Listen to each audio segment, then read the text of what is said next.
ça s'était pas fait. Christophe, bonjour. Bonjour Christophe. Enfin, on se retrouve sur le canapé. Eh bien ça y est, on y est. Après, je vais que tu parles. Et puis finalement, non. Et puis finalement, c'est compliqué, Ludo. on est là. On est là.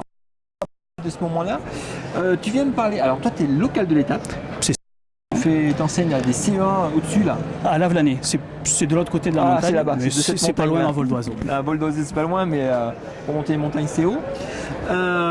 Tu viens de parler de ton expérimentation numérique, des usages du numérique dans ta classe en CE1. Oui, alors ça sera à venir. C'est quelque chose que c'est le projet que j'ai à mener l'année prochaine. C'est sur un petit outil qui est une carte électronique, c'est un microcontrôleur.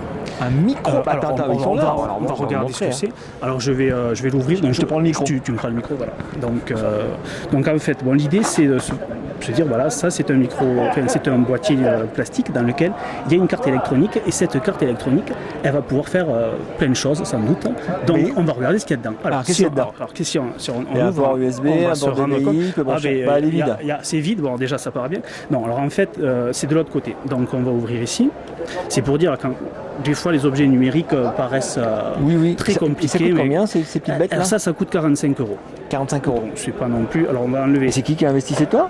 Là c'est moi, c'est le même perso. Tu vois, c'est. D'accord. Mais bon, j'ai bon espoir que la collectivité et quelques-uns pour mes élèves et auquel cas qu'on puisse les utiliser en grand nombre. Moi d'abord ce que tu veux faire avec. Alors du coup, qu'est-ce que c'est? C'est ça en fait, c'est juste une carte. Donc il y a des ports USB, il y a des ports HDMI, il y a plein de choses, des lecteurs de cartes. Mais si on regarde en fait, c'est juste une petite carte comme ça. D'accord. Donc là-dedans, il y a de quoi faire plein de choses éducatives et rien que ça, c'est l'équivalent peu puissant certes, mais d'un PC, c'est une unité centrale, c'est-à-dire qu'on peut se connecter sur Internet et on peut faire marcher des applis. Ce que j'utilise en classe, en fait, je peux le faire avec ça. D'accord, avec un petit système Android ou des choses comme ça. Alors, il faut mettre un système d'exploitation dessus. Donc, il y a un système qui est une Debian, donc c'est un système Linux, et qui a été développé exprès pour ce petit microcontrôleur, qui s'appelle Raspbian, puisque c'est la Raspberry. Ouais. Alors, Raspberry, la framboise, donc la Raspberry Pi, et c'est le nom du petit microcontrôleur. Alors, qu'est-ce que tu veux faire avec tes petites framboises dans ta classe?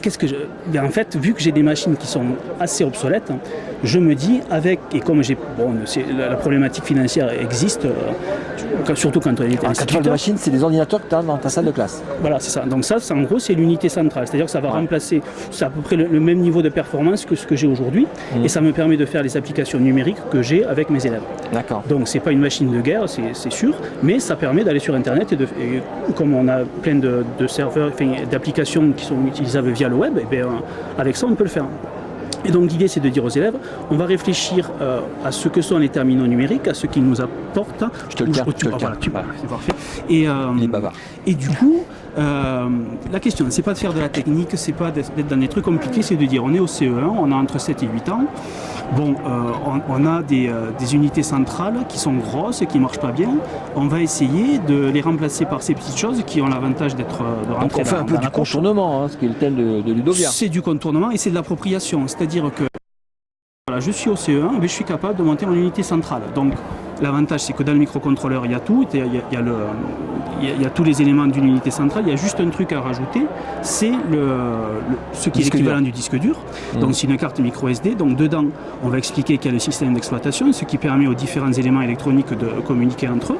Et puis on va rajouter des logiciels. Alors au regard des besoins qu'on a, moi ce qui m'intéresse, c'est qu'on se pose la question de quoi est-ce que j'ai besoin et donc de quel logiciel je vais avoir besoin. Et donc je vais aller chercher les logiciels, les outils qui me sont utiles. Et tu trouves ça où? En ligne. Alors, qui c'est qui t'a donné toutes tes infos là comme ça? Oh bien, alors il y a plein de sites, c'est que ça a été vendu à plus de 5 millions d'exemplaires, c'est pas quelque chose de... c'est assez connu, je pense. Il y a, en Grande-Bretagne, il y a tout un site qui est très bien fait. Mais toi, t'as démarré comment avec ça? C'est-à-dire, qui t'a donné l'idée? En fait, la vraie raison, c'est que j'avais pas trop de sous. Alors je me suis dit comment je vais faire pour faire des ordis avec mes élèves. Voilà. Et donc, comme j'ai vu que ça coûtait 45 €, je me suis dit, c'est ça qu'il me faut. D'accord. Enfin voilà, D'accord. Mais du coup, ce qui m'intéresse là-dedans, c'est que un terminal numérique, qu'est-ce que c'est? C'est avant tout quelque chose qui me permet d'avoir recours aux services qui m'intéressent, dont j'ai besoin. Et donc, plutôt que d'être dans une profusion de choses qui permettent de faire plein de trucs qui coûtent très cher, et quelque part, on est là un consommateur à service, c'est-à-dire j'ai des sous, je suis un consommateur, j'achète des trucs qui sont très chers. Moi, j'ai envie de dire, bon, j'ai peut-être des sous, mais même si j'en ai, j'ai envie de réfléchir et de me dire, bon, ben moi, j'ai tel besoin, c'est ça. Mais attends, c'est au programme du CE1 de monter un ordinateur? Ah ben, la découverte du monde, la société. Découverte du monde. Alors ça quand on est à l'école primaire, on peut parler de découverte du monde. Alors c'est comment germe une graine, comment se reproduisent les animaux. Et quand tu leur montres ça, ils font quoi? Ils font voir. Eh bien, ils se disent que ça les impressionne pas du tout. Ils sont habitués à voir plein de choses.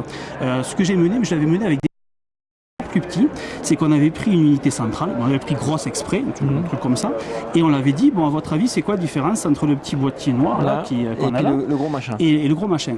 Bon. Et donc on a démonté les différentes parties, on a montré qu'il y avait une alimentation. Alors pour faire marcher ça, l'avantage c'est que ça consomme très très peu, donc on n'a pas besoin, juste un petit transfo, ça permet de faire marcher la machine, et puis surtout de voir que ça remplace le disque dur. Donc on avait enlevé le disque dur, on a montré, dans un disque dur, qu'est-ce qu'il y a? Il y a besoin d'un outil qui permet aux différents éléments électroniques de communiquer, c'est le système d'exploitation. Et puis associé à ça, il y a besoin de logiciels parce que ça nous rend des services, un explorateur Internet pour aller regarder sur Internet ce qui nous intéresse. Ouais, tu apportes pas mal de notions d'informatique de base qui serviront tout à l'heure. L'idée, c'est vraiment de dire, d'aller vers le citoyen de demain, c'est-à-dire le citoyen qui évolue dans un monde numérique. Et dans ce monde-là, on voit qu'il y a plein d'objets qui sont de plus en plus petits, de plus en plus jolis, mais on ne se demande pas comment ça marche. Un fil, on a une espèce d'effet magie, et je me rends compte que les élèves baignent là-dedans sans se poser aucune question sur rien, et quelque part deviennent des cibles assez intéressantes. Il n'y a qu'à cliquer, et ça marche. Et du coup, on assiste à mon avis, à des mutations, et donc l'éducation nationale, et dès le plus jeune âge, donc c'est pour ça que le 7-8 ans, moi, ça m'intéresse, c'est de dire, on ne va pas faire de la technique. Alors on peut faire plein de choses avec ça, on peut apprendre la programmation, on peut faire du Scratch, on peut faire du Python, on peut aussi s'en servir, c'est en ça que ça m'intéresse pour faire de la domotique, c'est-à-dire que si je veux gérer mes volets dans ma maison, etc., alors je ne vais pas faire ça à mes CE1, mais c'est pour leur dire, derrière un même objet, derrière une même carte électronique, il y a différentes solutions, il y a différentes options. Et quand vous achetez quelque chose, quand vous l'utilisez, posez-vous la question, mais qu'est-ce que je vais en faire? À quoi ça me sert? Ce travail-là, tu le fais tout seul dans ton coin, tu publies, tu vas le partager, tu vas gamberger autour de ça? Alors, c'est quoi tes envies? Mon envie, c'est de faire peut-être un site sur lequel on va échanger les productions des élèves, montrer ce qu'ils font. Alors, j'ai une classe de CE, donc je vais monter avec le budget que j'espère avoir remplacer une vieille unité centrale, on espère. S'il vous plaît, monsieur. Donc, je vais leur faire assembler la carte micro SD, la petite carte électronique et le boîtier. Mais donc ça nous permettra de faire ce qu'on utilise en classe au quotidien, parce qu'on utilise les technologies numériques pour apprendre, bien pour apprendre, pas pour se poser la question du numérique, comment ça marche, vraiment pour faire du français, des maths, etc. Et du coup, ça va permettre de faire ce qu'on fait, du français, des maths, tranquillement, en utilisant donc l'accès à Internet, parce que tout va être géré à distance. On utilise une petite application qui s'appelle Learning Apps et qui permet assez facilement de faire des choses sympas, même pour des tout petits. Donc ça me permet de transformer des exercices, de les rendre accessibles via Internet, de montrer, d'enregistrer des lectures, de voir nos progrès, de stocker nos informations dans une petite carte micro SD. Comme ça, on peut stocker la vie scolaire de l'élève sur des générations presque. C'est-à-dire que l'idée, c'est de se dire, on a un outil, à quoi il nous sert? Et pas de se dire, on a des sous, donc on va acheter des outils et on va utiliser les applications qui sont disponibles sans s'intéresser au fond à soi. Qu'est-ce qui m'intéresse? Je veux apprendre avec le numérique. Alors j'ai besoin par exemple de me laisser des traces de ce que j'ai fait. J'arrive en CE1, je lis à voix haute, très bien, on est en septembre, et puis en décembre ça peut être intéressant de comparer l'enregistrement de la lecture que j'avais fait, que j'avais oralisé.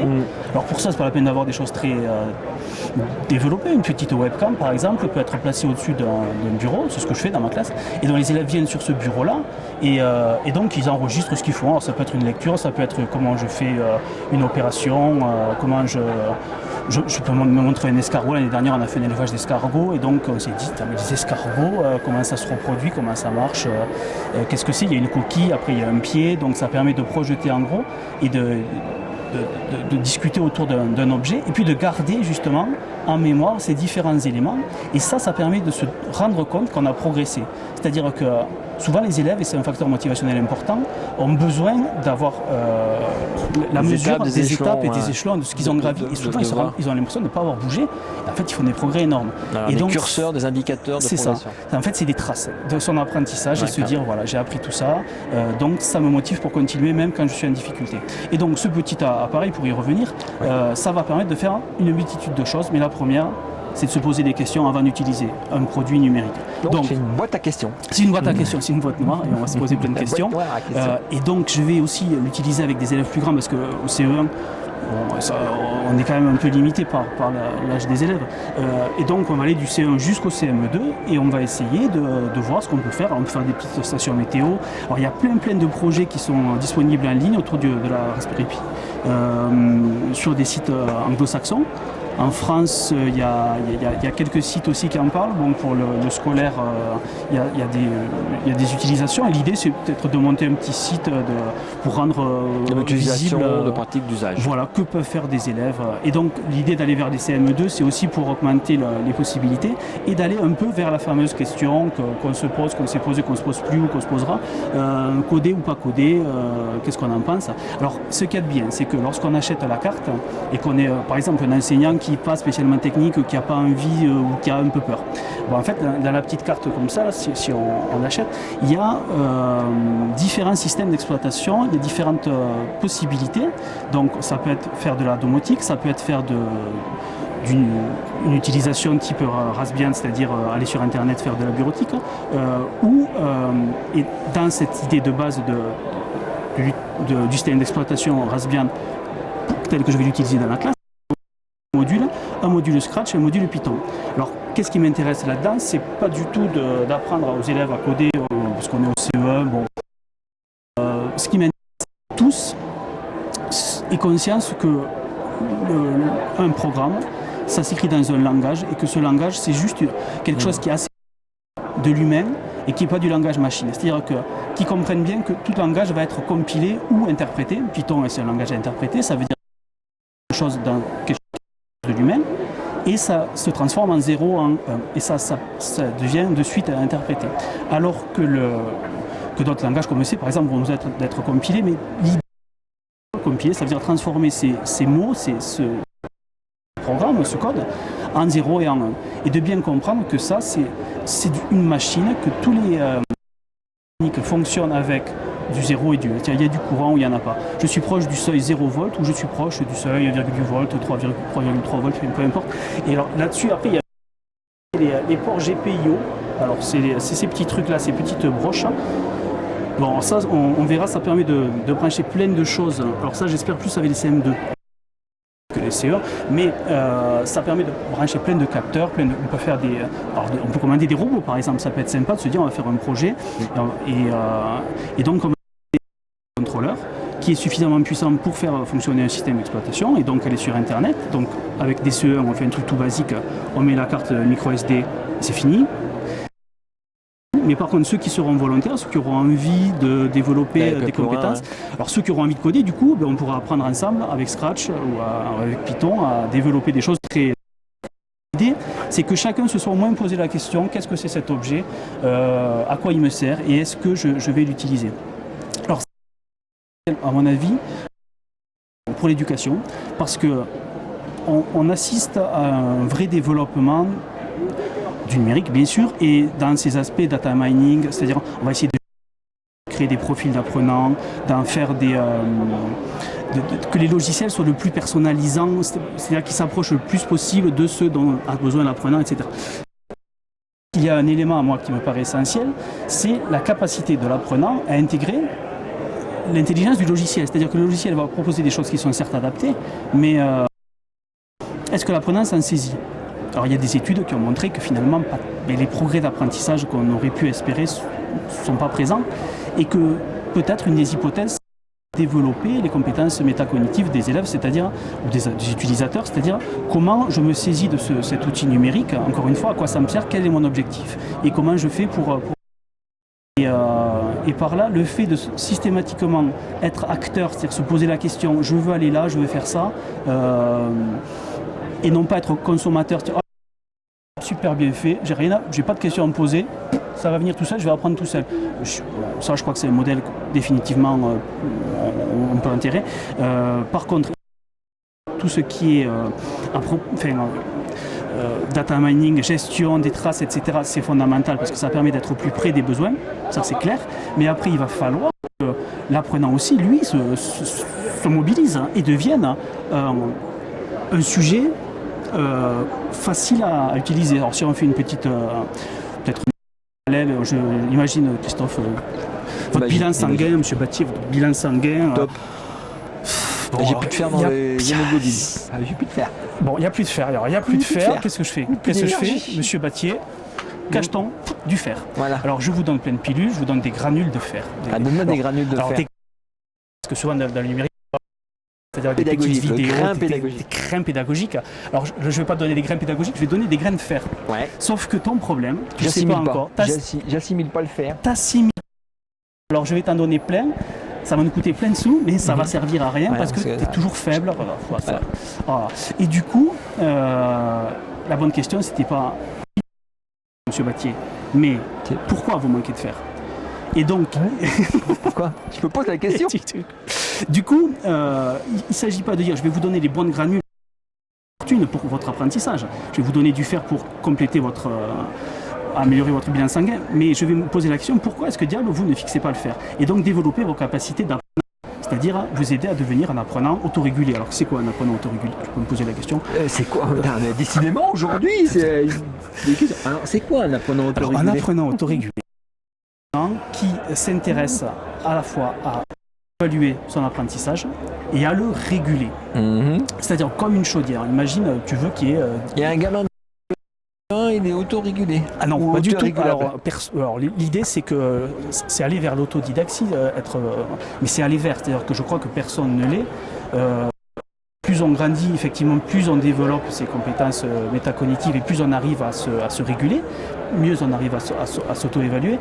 Mais c'est une quête longue et difficile. Moi personnellement, j'ai vraiment le sentiment de ne pas du tout auto-réguler.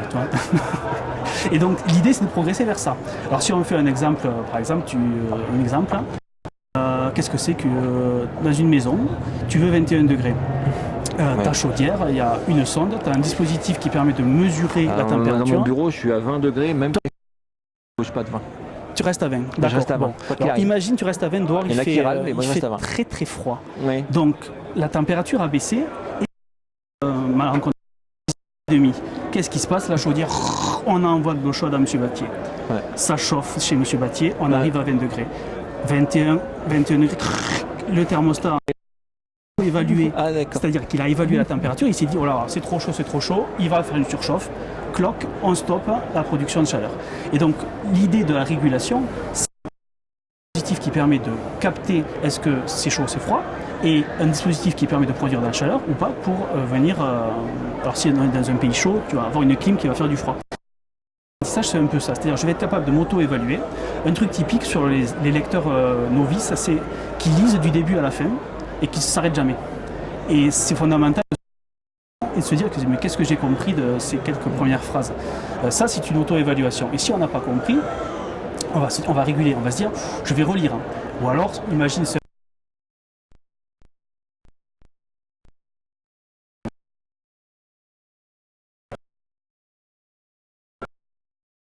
Et du coup, se réguler, ça veut dire qu'on est capable de s'auto-évaluer et qu'on est capable d'apporter les régulations opportunes. Alors pour ça, quand tu es au CE1, tu as les STIT normalement qui...